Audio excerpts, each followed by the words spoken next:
Starter Unit, page 145, exercises 27 and 28. So, about that business idea. What business idea? The one we were talking about yesterday. That wasn't a business idea. I was just messing about. Come on, it's Saturday evening. Let's go out and have some fun. But why couldn't we turn it into a successful startup? I think it might really work. Why don't we find out? Because we're 17 years old and we're still at school. I think you're getting carried away, Jack. Yeah, but listen. I was reading an online article last night about entrepreneurs who aren't much older than us. In fact, some of them are younger. I'll send you a link. It's really interesting. OK, thanks. So, how did these people do it? It's all about finding a problem that needs solving and having a positive attitude, of course. There are more young entrepreneurs out there than you realise. For example, I was reading about this girl from New York called Noah Mintz. When she was just 12 years old, she started a business that matches families with suitable babysitters. Now it's a really successful agency, and she's employing someone to run it for her while she finishes her education. Wow, that's impressive. I know. And then there's this Californian guy called Shubham Banerjee who invented a cheap way of printing in Braille. He realised that Braille printers cost over $2,000 and that a lot of blind people couldn't afford them. He created a much cheaper version and turned it into a successful company called Brago Labs. So, you see, there are young people out there doing really cool stuff. And if they can do it, why can't we? Maybe you're right. I think I'd be able to build a pretty good website. We don't know anything about business or marketing, though. Isn't it really complicated? We can figure that out. We're intelligent and there are lots of websites and videos online that we can use to teach ourselves all of this stuff. Plus, my cousin works in marketing. I'm sure I can get her to help us. I'm still not sure. It sounds like loads of work. Yeah, it will be. But it'll be worth the effort, Logan. You said that you'd love to work for yourself one day. And I really think we've got an interesting idea here. If it doesn't work, that's okay. We'll learn what went wrong and do it better next time. All right then, let's have a go. As you say, we'll learn something useful, even if it's how not to run a business. Exactly. And who knows, it might even be fun. Starter Unit, page 145, exercise 29. Have you seen the after-school activities calendar this year? Yes, it looks great. I think I'll hang out at a couple of clubs. I think I'll hang out at a couple of clubs. I'm doing the fashion one. I want to start making my own clothes. I want to start making my own clothes. That sounds great. You might be able to get a job in fashion one day. You might be able to get a job in fashion one day. Well, if I have the opportunity to sell some of the things, I'll make a bit of money too. What club are you going to do? Well, if I have the opportunity to sell some of the things, I'll make a bit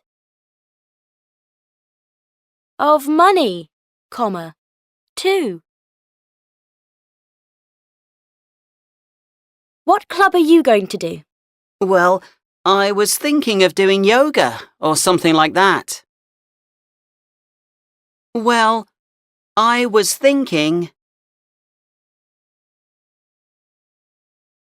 of doing yoga or something like that. I did that last year. We had a lot of fun. We had a lot of fun. I'll see, but I'll definitely play sports or do some exercise. I need to get fitter. I'll see, but I'll definitely play sports or do some exercise. I need to get fitter. Unit 1, page 153, exercises 26 and 27. Hello, I'm Sally Jessup and welcome to the Psychology Podcast. Are you multilingual? If so, do you feel like the same person when you use those languages? With me to discuss this is linguist Martin Evans. Martin, welcome to the podcast. Thanks, Sally. Now, I'm a native English speaker, but I speak some French, and I've often felt a bit different when I speak French. More serious, maybe more intellectual. Is that normal? It's not unusual. Speaking a language is more than just knowing vocabulary and grammar. It's closely connected with our emotions and our identity. And in an interesting study in 2013, multilingual people said that their personality seemed to change according to the language they were using. What differences did they experience? All kinds. They said they felt more emotional, more serious, more logical, or more outgoing, depending on the language they were speaking. And do linguists know why this happens? There are probably various reasons. First of all, multilinguals tend to use their languages in different situations. They might use one language at home and the other at school or work. Over time, they associate one language with being relaxed and the other with their education or professional life. And is this true for you? You're bilingual, aren't you? That's right. My mum's Spanish and I grew up in Madrid, so I speak Spanish to my mum and to my old school friends. My dad's English, and later I moved to London to study and then work. So I've always used English in professional situations. So Spanish Martin is easygoing, while English Martin is a bit more formal. So these differences might be partly due to the situations in which you use your languages. But could they also be connected to differences between the languages themselves? Do you think that's possible? Yes, I do. After all, languages don't all share the same concepts. Some linguists believe these differences affect the way we think. For instance, take the word home, which doesn't exist in French, at least not with exactly the same meaning as in English. Perhaps native French speakers think about family life differently when they speak English and use the word home. So maybe we feel different because we're thinking using different concepts. Perhaps. But I think there are other reasons too. The 2013 study also found that the way people felt when they used a language was often related to their own ideas about that language. So people who thought of a language as poetic or emotional saw themselves in the same way when they used that language. Presumably these ideas are quite personal, aren't they? Oh yes. I mean, our ideas about a language are influenced by stereotypes, of course, but also by reading, the films we've seen. I learnt French from studying literature, so that probably explains why I feel intellectual when I speak French. Exactly. And another factor is self-confidence.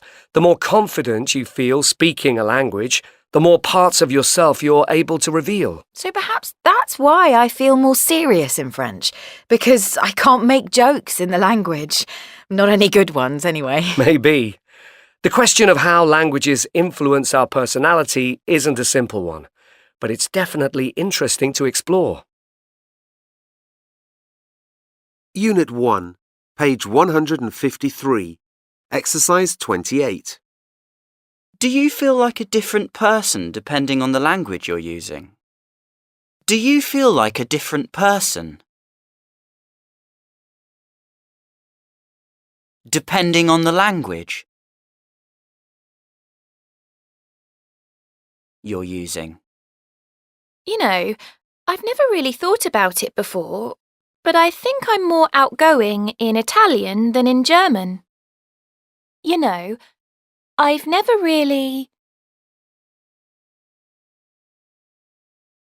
thought about it before. But I think I'm more outgoing in Italian than in German. Is that because you speak one language better than the other? Is that because you speak one language better than the other? Probably. I've been learning Italian for over 10 years, and I've only been learning German for 3. Probably. I've been learning Italian for over 10 years, and I've only been learning German for 3. So is it mainly a question of self-confidence for you? So is it mainly a question of self-confidence for you? Yes, I suppose it is. How about you? Well, I grew up speaking English and French at home, so I don't really notice a difference. Well, I grew up speaking English and French at home, so I don't really notice a difference. Unit 2, page 161, exercise 26.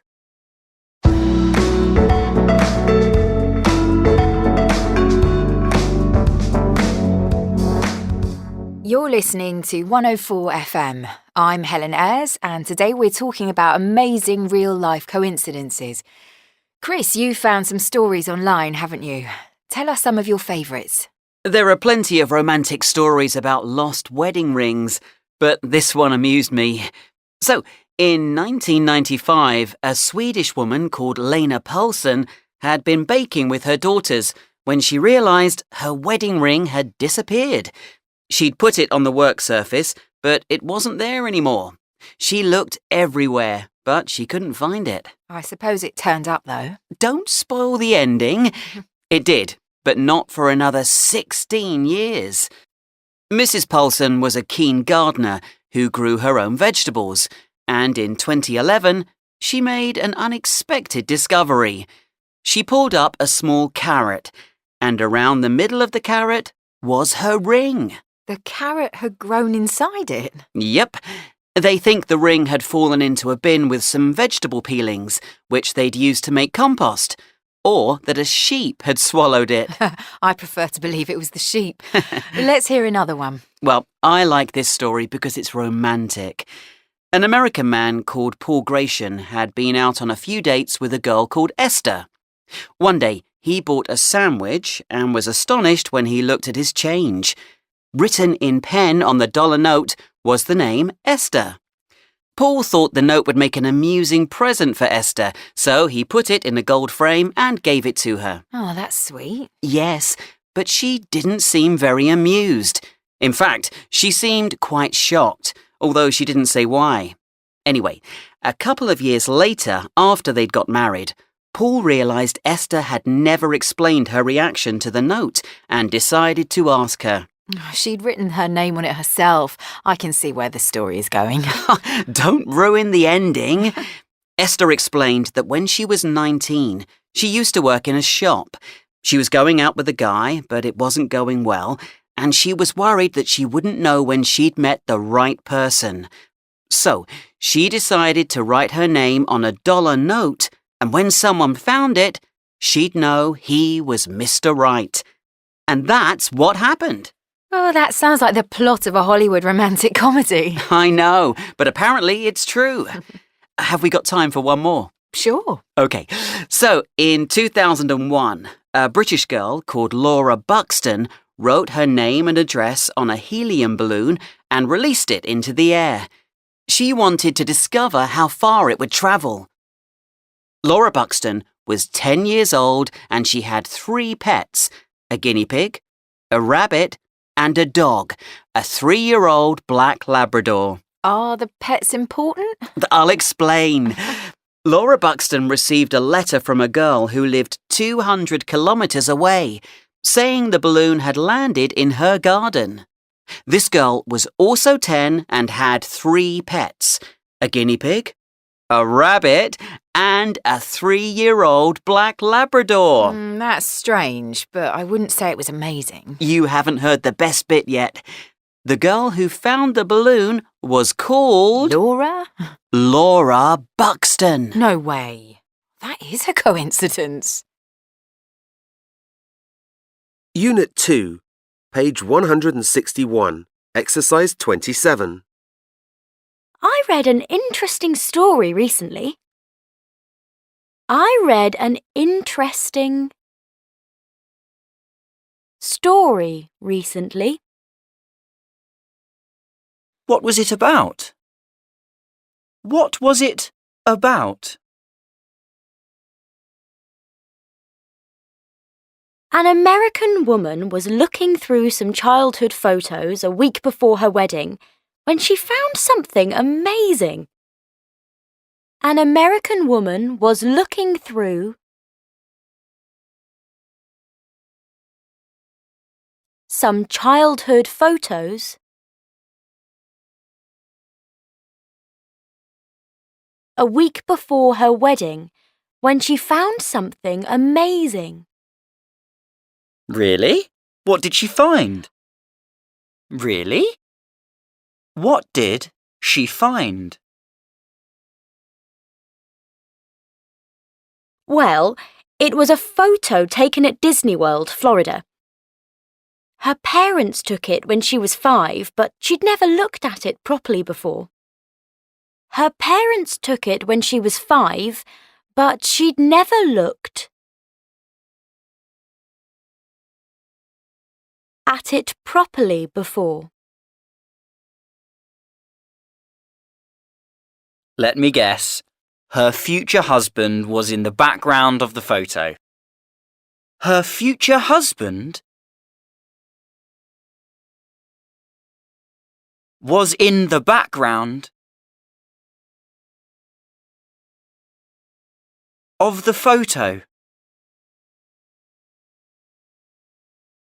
That's right! Her husband wasn't even from the USA. He'd been living in Canada at the time. He'd been living in Canada at the time. What an amazing coincidence.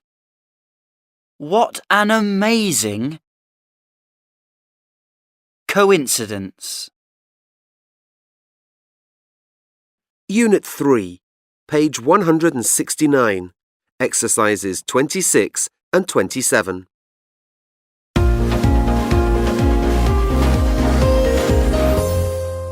Hello and welcome. Today we'll be talking about the Internet of Things, or IoT, which experts predict is going to revolutionize our lives. With me is technology journalist Liz Kent. Liz, what exactly is the IoT? Well, different experts define the IoT in different ways, but generally speaking, it's the idea of connecting physical objects via the internet so that they can talk to each other. Your fridge communicating with your oven, for instance? That's right. For some reason, people always seem to use the example of fridges. That's true. So how does the IoT work? Will objects have sensors in them? Yes.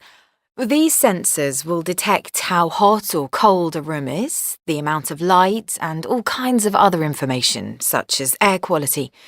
But sensing information is only one of the things that objects will be able to do. They will also respond to that information by carrying out actions, and they will exchange that information with other objects and devices via the internet. Can you give an example? Okay, so imagine that your motorbike can communicate with your air conditioning system.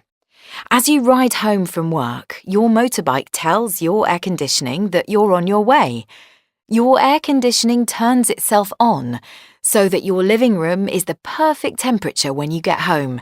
Then you can have dinner or watch TV in comfort. Do you think the IoT will change our lives? Definitely. I believe it's going to transform the world, although a lot of people aren't aware of this yet. Over the last 25 years, the internet has changed the way we communicate and access information. But that's just the Internet of People, the first step in the digital revolution. The Internet of Things is the next step, and it will probably change the world as fundamentally again. And this revolution has already started, hasn't it? Absolutely. The Internet of Things isn't happening soon, it's happening now. In fact, it started years ago. People are often surprised to learn that in 2008, there were already more objects connected to the Internet than people. It's said that 2008 was the year when the Internet of Things began, even though the term itself is more recent. But then there are already plenty of smart devices on the market. That's right. I've been using a fitness tracker and a smart toothbrush for several years, but right now, there are just a few objects communicating with each other. In the future, it's likely that almost all objects will be talking to each other. Now, I'm probably not the only person who's thinking, what if these devices malfunction? What if my freezer decides to order 200 pizzas? Or worse, what if my oven turns itself on and sets fire to my house?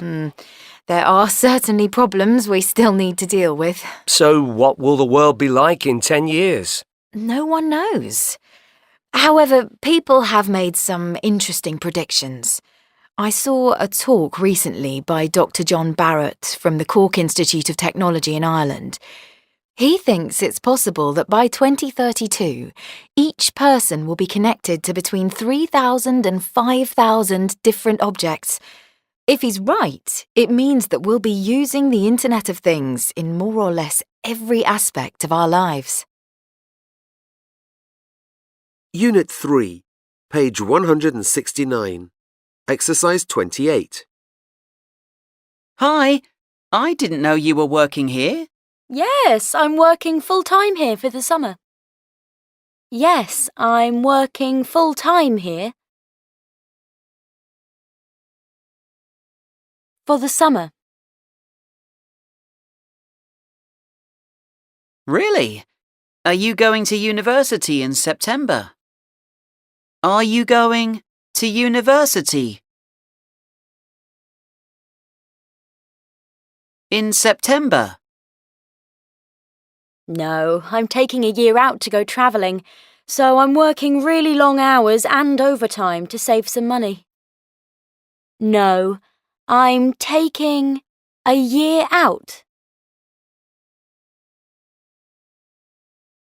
to go travelling. So I'm working really long hours and overtime to save some money. Wow. Where are you going? Where are you going? Well, I don't know exactly, but I'm heading to Argentina first. Well, I don't know exactly, but I'm heading to Argentina first. You'll have an amazing time. You'll have an amazing time. Yes, and hopefully this time next year, I'll be starting my university course in London. Yes, and hopefully this time next year, comma, I'll be starting my university course in London. Unit 4, page 177, exercises 26 and 27. Hey Zoe, can I ask you for some advice? Of course. What's the problem? I'm just really stressed. I think I'm doing too much. I'm in the football team, a drama club and a band, and I write for the school magazine. I have a different activity every evening of the week. Then I have to stay up late to finish my homework, so I'm exhausted all the time, and I never have time to hang out with my friends. It's true. We never see you anymore. I know it sounds obvious, but I think you should give up at least one of those activities. You need to make sure you have some free time and enough sleep. Otherwise, you won't be able to do any of your activities very well. I know. The problem is that I really enjoy all of them. It's great that you're so enthusiastic, but you don't need to stop doing them forever. If I were you, I'd choose 1 or 2 things to do this year, say football and drama, and concentrate on those. You can do the other activities next year or after you leave school. That sounds like a good idea. But how do I choose? Maybe I should write a list of all the advantages and disadvantages of each activity. You could try that, but also you ought to think carefully about what you really want. Often, we know without realising it. Try to imagine how you'll feel in the future. That's what I do when I have a decision to make. Think about the things you'll be really happy that you did. Yeah. OK, I'll give it a try. If I were you, I'd think about how you feel after each activity too. If it's making you stressed and tired, don't do it.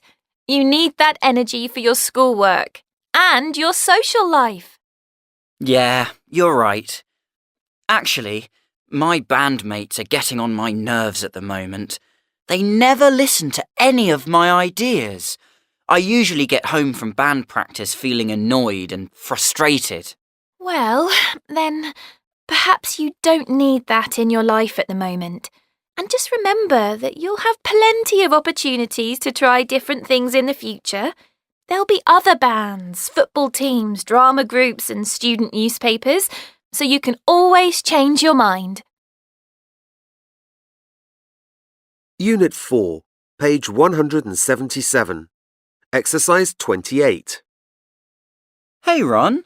What's up? You look a bit down in the dumps. You look a bit down in the dumps. I haven't managed to finish that online biology quiz yet. I haven't managed to finish that online biology quiz yet. Oh dear, and it's due in tomorrow. First, I couldn't find the link, and then when I logged on, I couldn't get the sound to work. First, I couldn't find the link. And then when I logged on, I couldn't get the sound to work. You should have said. It worked okay for me. There must be something wrong with the speakers on your laptop. You should have said. It worked okay for me. There must be something wrong with the speakers on your laptop. Yeah, I think I'll have to buy a new one soon. Yeah, I think I'll have to buy a new one soon. Well, come round to my place later and do it on mine, if you like. Brilliant, thanks. That's made my day. That's made my day. Unit 5, page 185, exercises 27 and 28.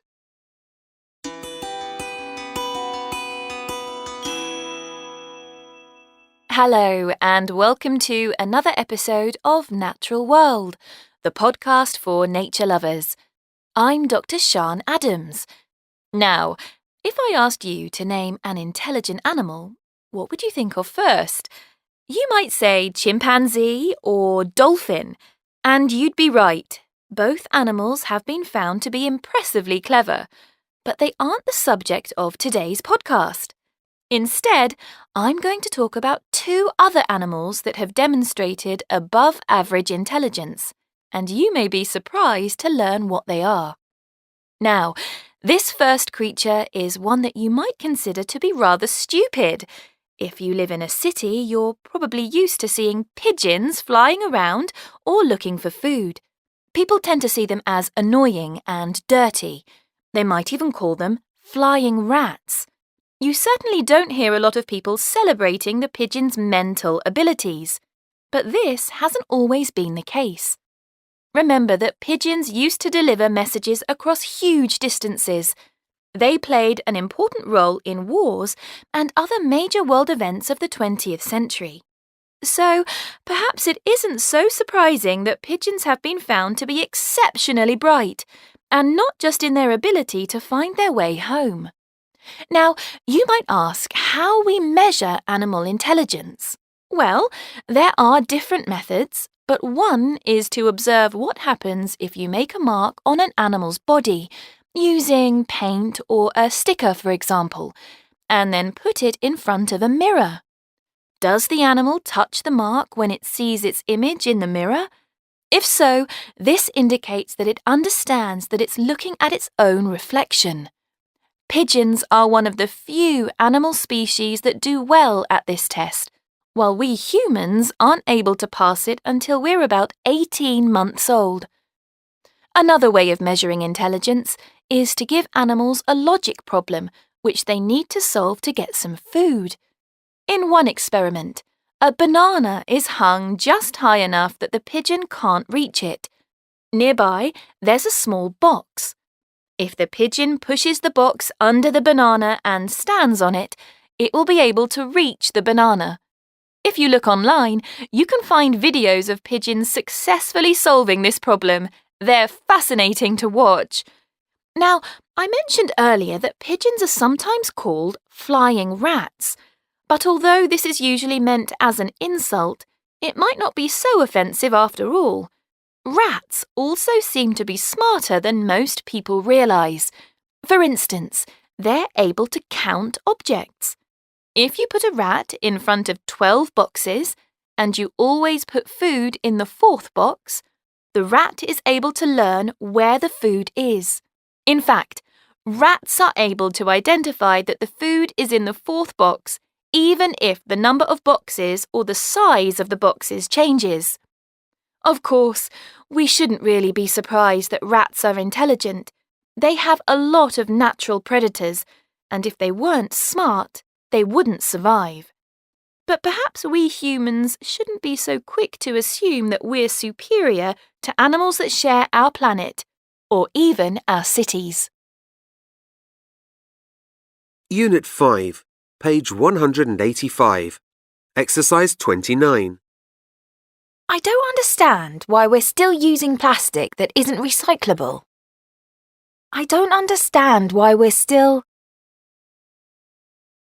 using plastic that isn't recyclable. Yes, I know. especially when we know it's harmful for the environment. Yes, I know, especially when we know it's harmful for the environment. There's still so much packaging that isn't really disposable or reusable. There's still so much packaging that isn't really disposable or reusable. I think that unless all governments ban it completely in places like supermarkets, people will just keep using it. I think that unless all governments ban it completely in places like supermarkets, people will just keep using it. I tell you, if I were the Environment Minister, I'd ban it completely. I tell you, if I were the Environment Minister, I'd ban it completely. I know what you mean, but I think if I could ban anything, I'd ban fossil fuels. I know what you mean, but I think if I could ban anything, I'd ban fossil fuels. When fossil fuels stop being used, then we'll see a real change in global warming. When fossil fuels stop being used, then we'll see a real change in global warming. Unit 6, page 193, exercises 27 and 28. Hello everyone. Well, today I'd like to talk about the benefits of learning a foreign language. In this presentation, I'm not going to talk about the reasons why languages are useful in our careers or for travelling, although of course they are. Instead, I'm going to talk about the ways that learning languages can benefit us in a much more general way. I'd like to kick off by talking about the effects of language learning on our brain. Firstly, it may improve our memory. There is some evidence that bilingual people are better at recalling shopping lists, names, and directions than people who only speak one language. Secondly, it might make us better at switching between tasks, because our brains are used to dealing with competing signals from different languages. So, now let's look at the effects of language learning on your own language. To begin with, if you study a foreign language, you probably spend a lot of time practicing reading, writing, speaking, and listening. Now, there's evidence that we can transfer these skills to other languages, including our own. Imagine you're learning French, for example. If you regularly do difficult listening activities in French, it may help you to become better at listening to complex information in your native language. Learning a foreign language also makes you think in a more flexible way about your first language. You become more aware of different sentence structures and words that you can use to express an idea. So, if you want to be a good communicator in your own language, whether you want to make a speech, come up with song lyrics, or write a novel, learning a foreign language might help you do it better. So, having looked at some benefits of language learning for individuals, I'd now like to explain why I think that it's important for our society too. In today's global world, it's essential that we understand both the differences and the similarities between speakers of other languages and ourselves. Learning another language helps you to see the world from different points of view, to become aware of concepts that perhaps don't exist in your own language, and ultimately to understand how others think. To finish, I'd like to say that I think learning a language is really worthwhile for all kinds of reasons. Yes, it's hard work. It takes ages, and not everyone will appreciate your efforts. However, for the reasons I've explained, I think it's one of the best things you can do. That's all I have to say for now. Thanks for listening. Now, does anyone have any questions?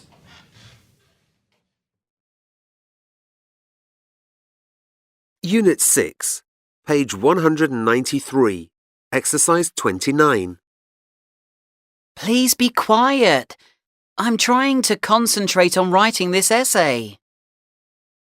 I'm trying to concentrate on writing this essay. Can I help you? Do you want to talk about it? Do you want to talk about it? No, it's okay. I just keep getting distracted by all the noise around me. No, it's okay. I just keep getting distracted by all the noise around me. Oh, sorry. We'll leave you in peace and go to the cafe where we can talk. Oh, sorry. We'll leave you in peace and go to the cafe,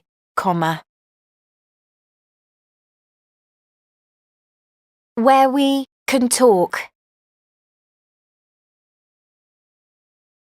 Thanks. It's something I find really difficult, you know, trying to study when there are people around me. Thanks. It's something I find really difficult. You know, trying to study when there are people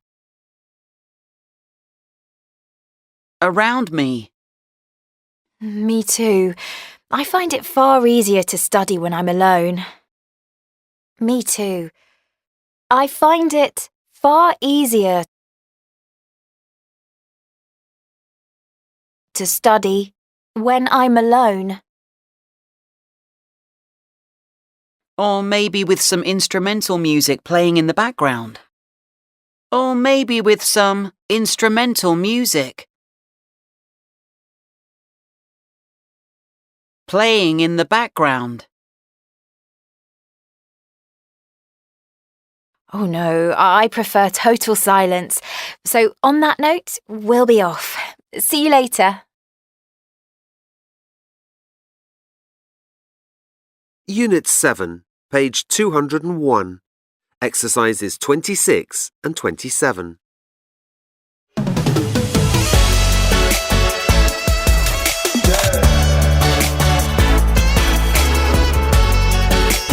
Good afternoon and welcome to this week's Fashion Matters podcast. Today I'm with Sid Campos, a fashion designer. Sid, welcome. Thanks. Before we go any further, can you just tell everyone a bit about yourself? Sure. Well, I was always fascinated by fashion. I studied at the Fashion Institute of Technology in New York City. I was given lots of opportunities and was taught a lot of skills, including computer programming. Computer programming? How does that help a fashion designer? In any design, a pattern is needed. And it's important to know how it will work with different materials like cotton, silk, or wool. So the technical side is actually a very important aspect of the job that isn't always seen or even valued. I was fascinated by it, but I loved the creative side too. What did you do after college? I spent about 5 years at a small online company. I was chosen to lead a small design team that specialized in made-to-measure clothing. So, when a person wanted to have an item of clothing made, and their order was placed, it was my job to make it happen. What was that like? Difficult. I wasn't being challenged, and I wasn't allowed to be creative. So, did you find a new challenge? Yes, I moved to Beijing to work for a leading clothing brand. What was that like? Challenging. The biggest problem was communication. I felt very isolated at first. When you can't communicate properly, everything is affected, so I had to learn Chinese. I was taught by an amazing woman, and that made a huge difference. That whole experience was invaluable and helped me understand the fashion industry so much better than I did before. Eventually, I quit my job and went back to New York City. I went to work with a college friend and we started our own business. We had our designs created for us by a computer program, and then they were printed and put together. It was a really creative area. I then moved into a different area, and I am now known as an R&D creator. What does that involve? I'm involved in researching and developing new sustainable materials. For example, 7,000 liters of water and tons of chemicals are needed to make one pair of denim jeans. New materials are already being used and new natural dyes are being tested. It's very exciting, and it's at the cutting edge of fashion. So, we only have a few minutes left. What would you say to anyone who's been listening and who wants a job in the fashion industry? Work hard. Engage with other people as much as you can, and look for opportunities to network on social media. Get a website built, have your work showcased on it, and include a blog section to write about your opinions and who or what has inspired you. Thanks, Sid. It's been great connecting with you today. Unit 7, page 201. Exercise 28. I'm getting my ears pierced again on Saturday. I'm getting my ears pierced again. On Saturday? Again? But you had them done recently. Again? But you had them done recently. Yes, I know. I just want to have them done one more time. Yes, I know. I just want to have them done one more time. It just isn't natural. What rubbish! It's thought to be one of the oldest forms of body modification. What rubbish! It's thought to be one of the oldest forms of body modification. Yes, I know. Earrings have been worn by men and women for centuries. But it doesn't make me want to wear them. Yes, I know. Earrings have been worn by men and women for centuries. But it doesn't make me want to wear them.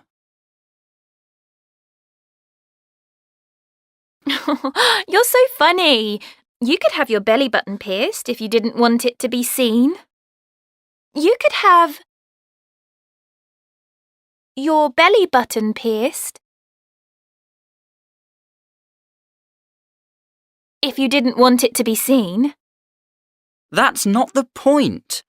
I just don't know why anyone would want to have holes made in their earlobes. That's not the point. I just don't know why anyone would want to have holes made in their earlobes. Unit 8, page 209. Exercise 26.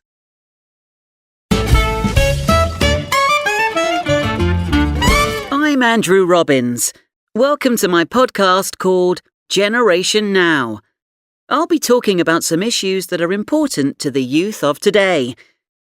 A lot of people say that we're part of Generation C. C for connected. With the internet, we can connect with people anywhere. The internet is obviously used by people of all ages, so anyone who stays connected belongs to Generation C, right? But what does being a member of Generation C mean for teenagers?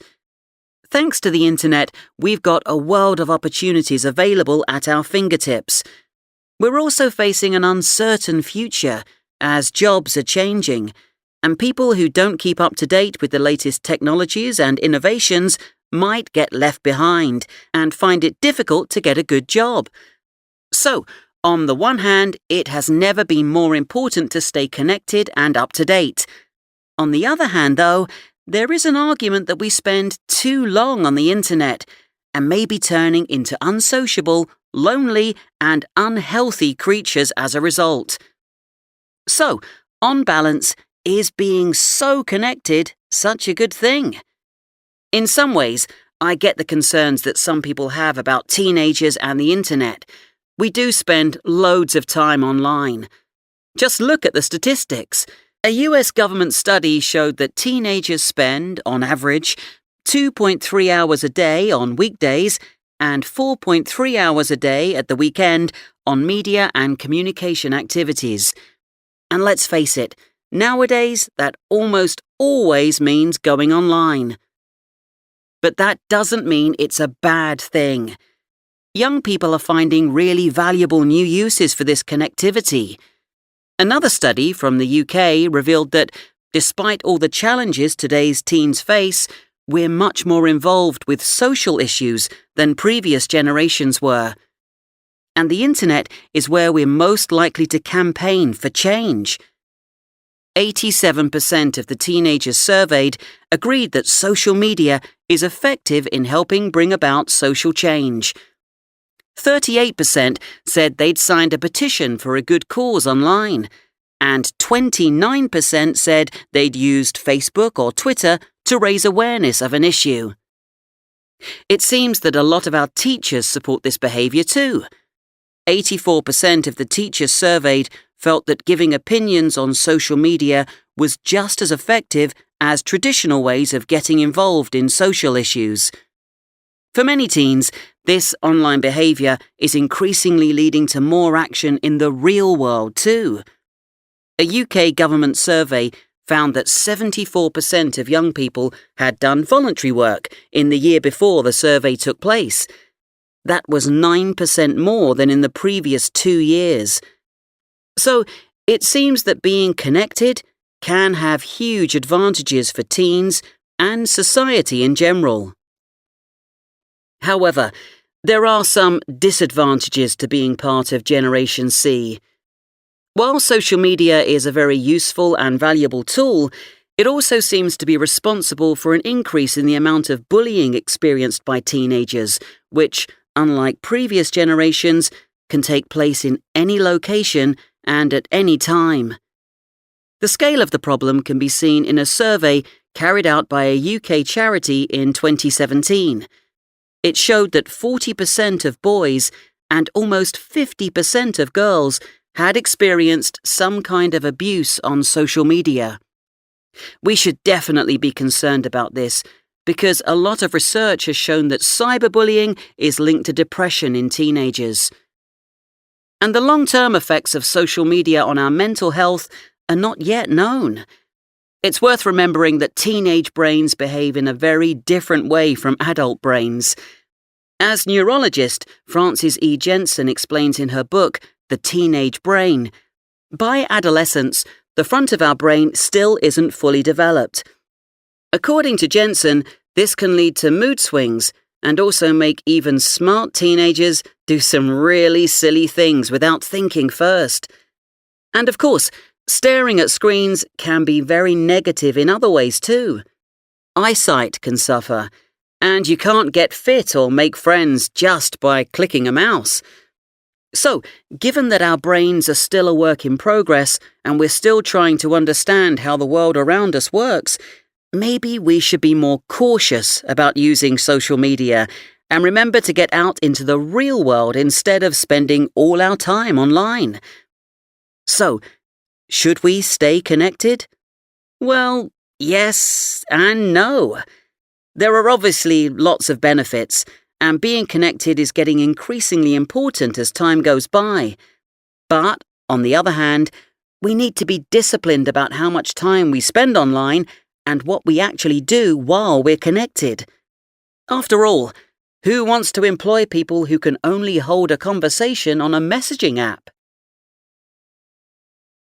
Unit 8, page 209, exercise 27. Hi, Jane. I'm back from holiday. How are you? Oh, hello. I wasn't expecting you to call till next week. Oh, hello. I wasn't expecting you to call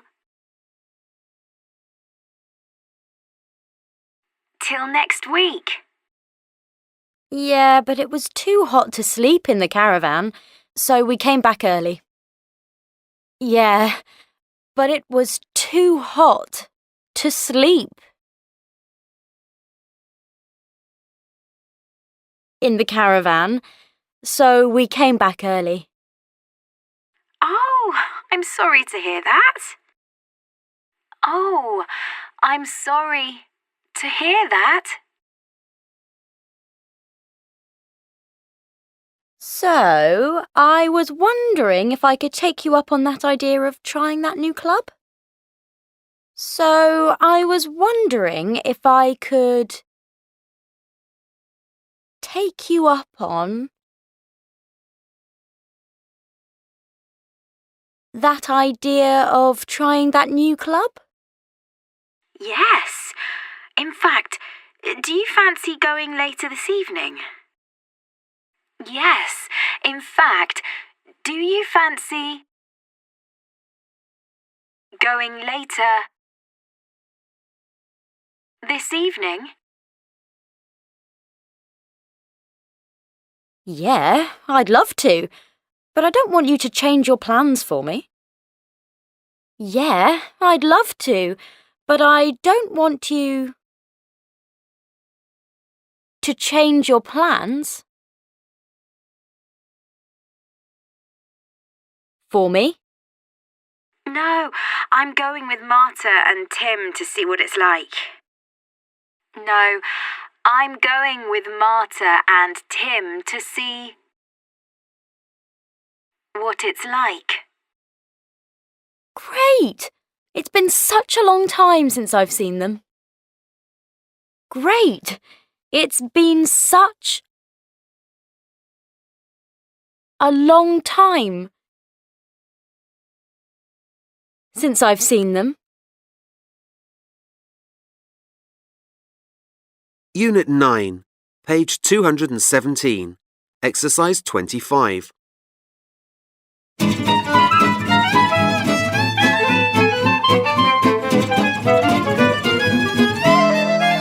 Hello, and welcome to the British Life podcast, your guide to living in the UK. Today's subject is learning to speak British, and if you think that's the same thing as learning to speak English, then think again. My guest this week is 25-year-old Astrid. Astrid, would you like to introduce yourself to our listeners? Sure. Well, I'm Astrid and I live in London, but I'm originally from Sweden. I'm currently studying for a degree in marketing, so communication is a subject that really fascinates me. And how long have you been living in the UK? I've been living in London for 4 years now, long enough to learn some of the rules of British communication. It took a while, though. It turns out that what British people say isn't always what they mean. Like the different meanings of sorry, for instance. Yes, well, we could spend hours talking about sorry and its many different translations. The other thing that the British are really good at, apart from apologising, is understatement. For example, when someone says, there's a bit of a breeze outside today, and then you realise that there's a major storm and trees have been blown down. Precisely. When I first came to London, I got a job in a cafe where everyone else was British. I asked a colleague how he was, and he replied, "Not too bad, thanks." Oh dear, I thought. Not too bad? Something must be wrong. Feeling a bit concerned, I asked another colleague if something had happened that I didn't know about. "No, that means he's really well," she explained. Unit 9, page 217, exercise 26.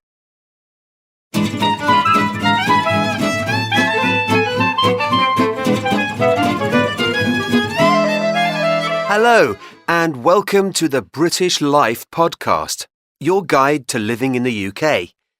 Today's subject is learning to speak British. And if you think that's the same thing as learning to speak English, then think again. My guest this week is 25-year-old Astrid. Astrid, would you like to introduce yourself to our listeners? Sure. Well, I'm Astrid and I live in London, but I'm originally from Sweden. I'm currently studying for a degree in marketing, so communication is a subject that really fascinates me. And how long have you been living in the UK? I've been living in London for 4 years now, long enough to learn some of the rules of British communication. It took a while, though. It turns out that what British people say isn't always what they mean. Like the different meanings of sorry, for instance. Yes, well, we could spend hours talking about sorry and its many different translations. The other thing that the British are really good at, apart from apologising, is understatement. For example, when someone says, "There's a bit of a breeze outside today," and then you realise that there's a major storm and trees have been blown down. Precisely.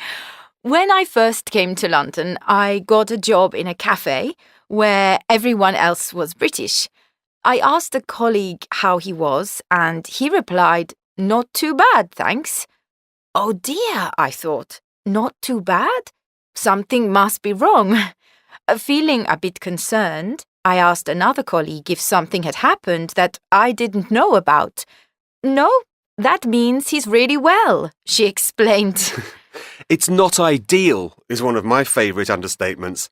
What that generally means is it's absolute rubbish. Yeah, I learned that the hard way when I had to deal with customers at the cafe. I remember one woman telling me she was a bit disappointed with her food.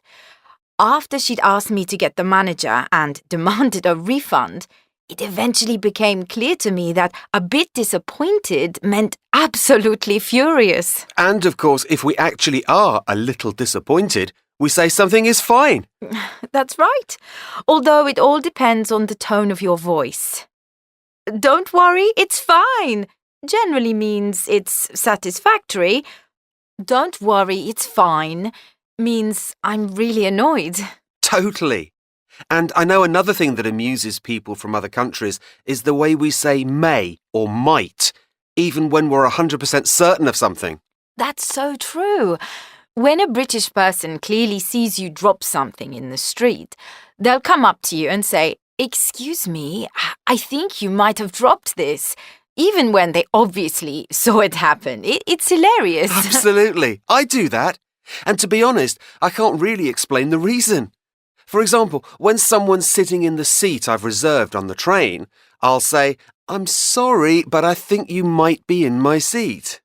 What I mean, of course, is, "You're in my seat. I have a ticket with this seat number printed on it."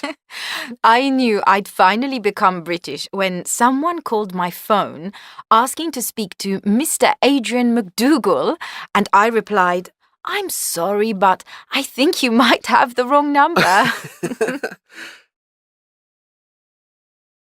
Unit 9, page 217, exercise 27.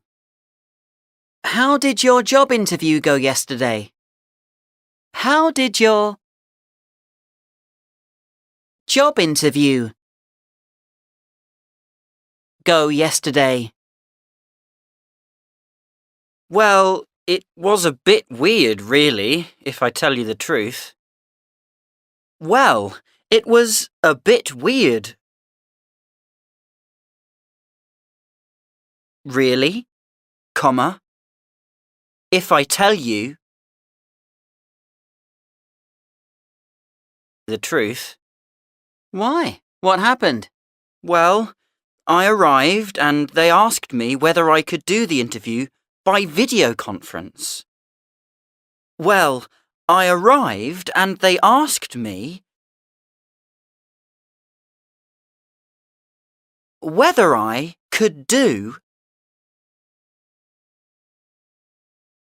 the interview by video conference. What? In the office with them? Did they explain why? Did they explain why? Well, sort of. That the manager wanted to join in the interview, but that she wasn't in the office at the time. Well, sort of. That the manager wanted to join in the interview, but that she wasn't in the office at the time. All right. So what happened? Well, I agreed, but then they asked me to go into a room by myself with a computer and webcam. Well, I agreed, comma, but then they asked me to go into a room by myself with a computer and webcam. How strange. Yeah. And then, when we'd finished and I came out of the room, the manager walked past me in the corridor. Yeah. And then, when we'd finished and I came out of the room, the manager walked past me in the corridor. Unit 10, page 225, exercises 26 and 27. 1. Dorothy. My biggest regret? Not listening to my parents. I know, it's true. Don't do what I did. So, when I was younger, I was a great tennis player. I played from the age of about 3, and I could have been a professional player. I had a tennis coach and a trainer. When I was about 14, my coach and trainer wanted me to try out for the junior national team. My parents were really enthusiastic and they thought it was a great opportunity. They had sacrificed so much for me. Time, money, even their jobs at times. Me? I was just a teenager who was getting tired of early mornings, tennis taking up all of my free time, never being home on weekends, and never ever being able to chill out on my own or with friends. I was kind of full of myself, so I just gave in to my feelings and quit. If I'd been a little more mature and self-aware, I would have made a different decision. When I see a young tennis player now, I tell them to follow their dreams, but also to listen to their parents and coaches. Would I have been a professional tennis player if I'd listened to them? I'm not sure, but I'd have tried hard. 2. Nick. Not having many friends, definitely. I didn't make many friends at high school. I had one best friend, but I didn't interact with other people much at all. Then, when I went to my school reunion on my own years later, I realised that they were all really nice people. I'd totally be friends with them today if we lived near each other. I was pretty shy and introvert, I think, and so if someone asked me to their house or something, I'd always say no. I'd never invite anyone to my house. What I've learnt is that it's really important to have friends from different stages of your life. My brother and sister, for example, have tons of high school friends, and they still get together today. I don't. I wish I'd been more self-confident and made more friends when I was younger. 3. Isaac. I'm 26 now, and I've just started college. I love it, but it took me nearly 10 years after finishing school to find the right direction. I sure wish I'd started college at 18 and not 26.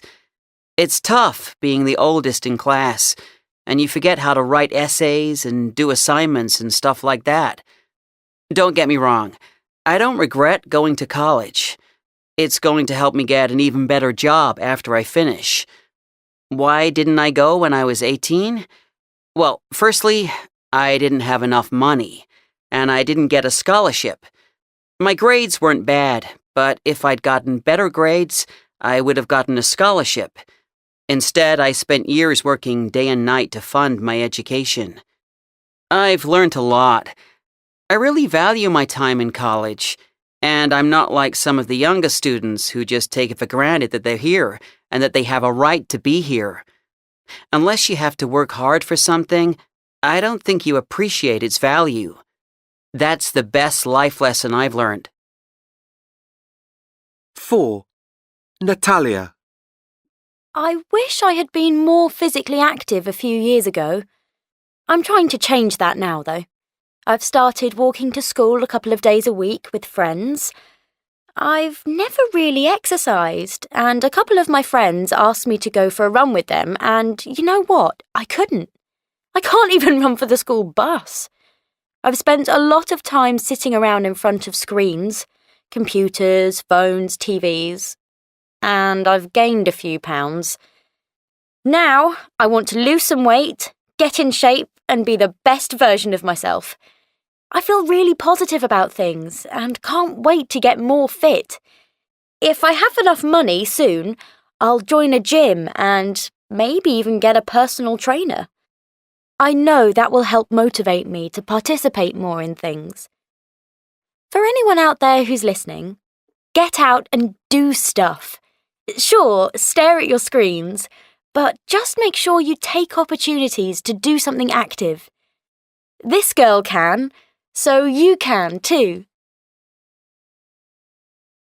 5. Jordan. I wish I'd asked a different girl to my senior prom. I asked a girl I didn't really know, and I didn't actually want to go with her either. I really wanted to ask Charmaine, but I was too worried about what other people might think, peer pressure, and I was too embarrassed to follow my instincts. Charmaine wasn't the most popular girl in high school, and no one wanted to ask her. But actually, I got along really well with her, and we always had fun together. But no one else really knew we were such good friends. We would hang out on the weekend at the basketball court and shoot a few hoops. When she found out I'd asked someone else to prom, she was so upset. She stopped speaking to me. I don't blame her. We had something special, and I just ignored it all. Charmaine, if you're listening, I want to say I'm sorry. Will you forgive me? Will you stop and talk to me next time you see me in the street? If I'm in that position again in the future, I won't make the same mistake. I'll follow my heart next time.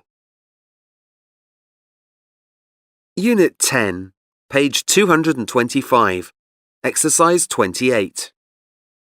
So, where did you grow up, Anya? Well, I spent most of my childhood in Turkey, but we moved here when I was 12. Well, I spent most of my childhood in Turkey, but we moved here when I was 12. Oh, right. So are you bilingual then? I wish I was. I mean, even though my parents have always spoken to me in Turkish, I'm not completely fluent. I wish I was. I mean, even though my parents have always spoken to me in Turkish. I'm not completely fluent. If I'd listened to my parents, I'd speak French pretty well now. If I'd listened to my parents, comma, I'd speak French pretty well now. Oh, are they both French? Well, my dad is from Paris, whereas my mum is originally from French Guiana. Well, my dad is from Paris, whereas my mum is originally from French Guiana. So she's got French citizenship? So she's got French citizenship? Yeah, that's right. If she hadn't, we wouldn't have moved here. Yeah, that's right. If she hadn't, comma, we wouldn't have